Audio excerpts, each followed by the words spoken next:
दोस्तों प्लीज एक कमेंट करना कि आपने अपना यूनिट टेस्ट का प्रिपरेशन कितना परसेंट कवर कर दिया। मुझे पता है कि आप सभी लोग यूनिट टेस्ट के प्रिपरेशन में लगे हुए हो, तो आपने कितना परसेंट अपना प्रिपरेशन कवर कर दिया कि सर 30%, 40%, 50%, प्लीज आप नीचे लिखना। ये बहुत ही इंपॉर्टेंट वीडियो है दोस्तों यूनिट टेस्ट से रिलेटेड कि 10 बिग मिस्टेक्स जो रेगुलरली बहुत सारे बच्चे करते हैं। तो अगर आप पढ़ रहे हो, पढ़ के भी हो सकता है कि आपको मार्क्स ना मिले अगर आप ये मिस्टेक कर रहे हो तो।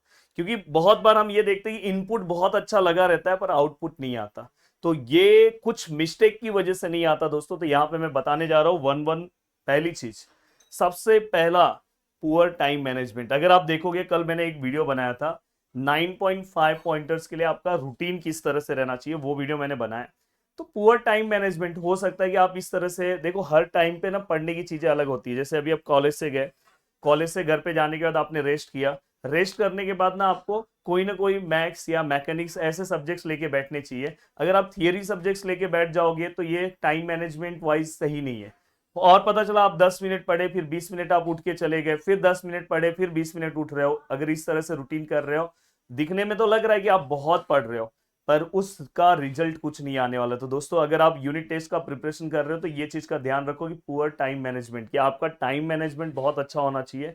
आप किस तरह से हर टाइम, पता चला मैं 2 घंटे पढ़ रहा हूँ, 2 घंटे पूरा का पूरा मेरा स्टडी होना चाहिए। देखो मैं किस तरह से अपने टाइम को बहुत अच्छे से यूटिलाइज करता था।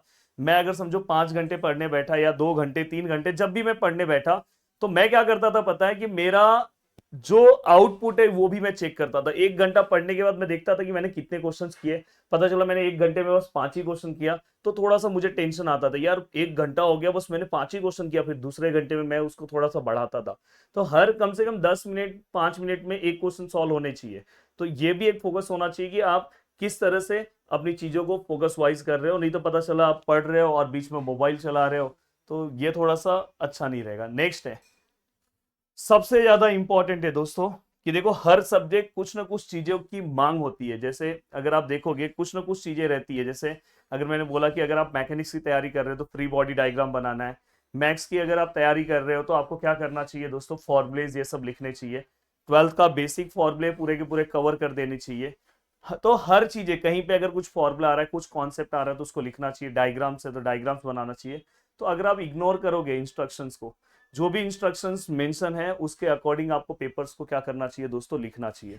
अगर आपकी यूनिट टेस्ट में, तो वो चीजें आप अभी से स्टार्ट कर दो कि यूनिट टेस्ट में जो भी, मैंने हमेशा आपको बोला कि अगर आप कोई भी आंसर्स लिख रहे हो तो थियरी के आंसर्स है। तो अगर आप सोचोगे कि वहां पे पूछा है कि डिफाइन और 5 मार्क्स के लिखा है और आप बस डिफाइन लिख के आओगे, सोचोगे 5 मार्क्स मिलेगा, तो ये आपकी गलत फहमी है। उसके अंदर डायग्राम भी इनपुट करो और हो सके तो उसके अंदर कुछ एडवांटेज डिसएडवांटेज एप्लीकेशन कुछ ना कुछ लिखो। तो ये सबसे ज्यादा इंपॉर्टेंट पॉइंट है। नेक्स्ट वन, की पॉइंट, सॉरी की कॉन्सेप्ट। देखो सबसे ज्यादा इंपॉर्टेंट होता है। जैसे मैंने बोला कि मैथ्स और मैकेनिक्स एक ऐसा सब्जेक्ट है जहां पे कॉन्सेप्ट की बहुत ज्यादा जरूरत है। अगर आप कॉन्सेप्ट के ऊपर फोकस नहीं करोगे, जैसे आपको, अगर आप समझो मैकेनिक्स का फर्स्ट लेसन कवर कर रहे हो, सिस्टम ऑफ फोर्सेस, मतलब अलग अलग यूनिवर्सिटी में उसी का नाम अलग अलग है, बट वही सबको पढ़ना रहता है। कोऑप्लेनर क्या है, कॉनकरेंट क्या है, वही सब आपको सबको पढ़ना है। जनरल फोर्स सिस्टम क्या है, पैरेलल फोर्स सिस्टम क्या है, मूवमेंट किस तरह से लेते, कॉन्सेप्ट सीखो। अगर आप कॉन्सेप्ट सीखोगे उसके बाद कोई भी सम आएगा आप सॉल्व कर लोगे। तो कॉन्सेप्ट सबसे ज्यादा इंपॉर्टेंट है। और कॉन्सेप्ट के बाद आपको क्या करना, ऐसा नहीं कि मैंने ये सम देखा रट लिया, ये बहुत बड़ी गलती है और बहुत सारे स्टूडेंट करते हैं यूनिवर्सिटी के पेपर्स में। इवन आपके यूनिट टेस्ट में आप बहुत बार ऐसे करोगे, रटोगे सम, वहां पे जाके गड़बड़ हो जाएगा। तो रटना नहीं है, समझना कि ये आया क्यों। जैसे यहाँ पे सर ने माइनस लिया तो क्यों माइनस लिया, ऐसे माइनस क्यों लिया सर ने माइनस, तो सर ने कुछ तो रीजन बोला होगा। सर ने जब मूवमेंट लिया तो सर ने एंटी क्लॉकवाइज मूवमेंट, यहाँ पे प्लस लिया यहाँ पे माइनस लिया, तो आपको ये पता होना चाहिए कि मैंने एंटी क्लॉकवाइज लिया इसलिए मैंने मेरे एंटी क्लॉकवाइज को समझो प्लस लिया है, तो मैं इसलिए वहां पे प्लस लिख रहा हूँ। तो ये उसका concept. Then no, next one that is, अगर आप प्रैक्टिस प्रॉब्लम्स को स्किप कर रहे हो, ये बहुत बड़ा एक मतलब बोला जाए तो सबके फेलर में, इंजीनियरिंग के फेलर का सबसे बड़ा पॉइंट ये है, जो यूनिट टेस्ट में भी एप्लीकेबल है, यूनिवर्सिटी के पेपर्स में भी एप्लीकेबल है। बहुत सारे स्टूडेंट क्या करते हैं, जस्ट सम को पढ़ते हैं। सम के पढ़ने से अगर आप सोच रहे हो कि आपको बहुत अच्छे मार्क्स मिलेंगे, तो दोस्तों ये आपकी बहुत बड़ी गलत फहमी है। आपको हमेशा याद रखना है दोस्तों कि सम्स को प्रैक्टिस करना है। अगर आप प्रैक्टिस करोगे तो आपको समझेगा कि आपकी गलती कहां पे हो रही है, और वो गलती आप पहले ही सुधार लोगे जिससे यूनिट टेस्ट में आपको अच्छे मार्क्स आएंगे। तो ये चीज ध्यान रखना। Next one, miss reading questions. मैं बार बार देखो, मैं जब पढ़ाता हूं क्वेश्चंस लिखने के बाद भी एक बार चेक करता हूं कि डेटा सही है क्या। पता चला क्वेश्चन ही गलत लिखा, क्वेश्चन ही गलत पढ़ा, तो फिर आपके लिए बहुत बड़ा प्रॉब्लम हो सकता है। तो ये चीज का आपको ध्यान रखना है कि कभी भी, जैसे अभी ये क्वेश्चन का कब होता है पता है, इवन न्यूमेरिकल्स में आप कर सकते हो, कहीं पे कुछ नंबर्स लिखा है, पॉइंट आप यहाँ पे गलत लिख दिए। मैथ्स में कहीं प्लस लिखा, आपने माइनस लिखा, 2 के बदले 3 लिख दिया, 2 के बदले 8 लिखा, 9 को ए कंसिडर करके समझ गए। तो ये सब चीजें बहुत ज्यादा इंपॉर्टेंट होती है। नेक्स्ट वन, जो पार्ट बता रहा हूँ बहुत अच्छा है, neglecting units and conversion. Mechanics में सबसे ज्यादा इंपॉर्टेंट पार्ट है ये। मैकेनिक्स में कभी कभी कुछ यूनिट्स, मैंने उस टाइप के भी सम सॉल्व कराए हैं। समझो वहां पे आपको सेंटीमीटर्स में दिया है और मूवमेंट जो है दोस्तों आपको मीटर्स में दिया है, और सभी लोगों ने लेके सम सॉल्व कर दिया, 0 मार्क्स मिलेगा। यूनिट्स पूरा का पूरा सेम होना चाहिए, या तो वो सेंटीमीटर में रखो या तो सभी को मीटर्स में रखो। इससे रिलेटेड भी मैंने सम सॉल्व कराए हैं।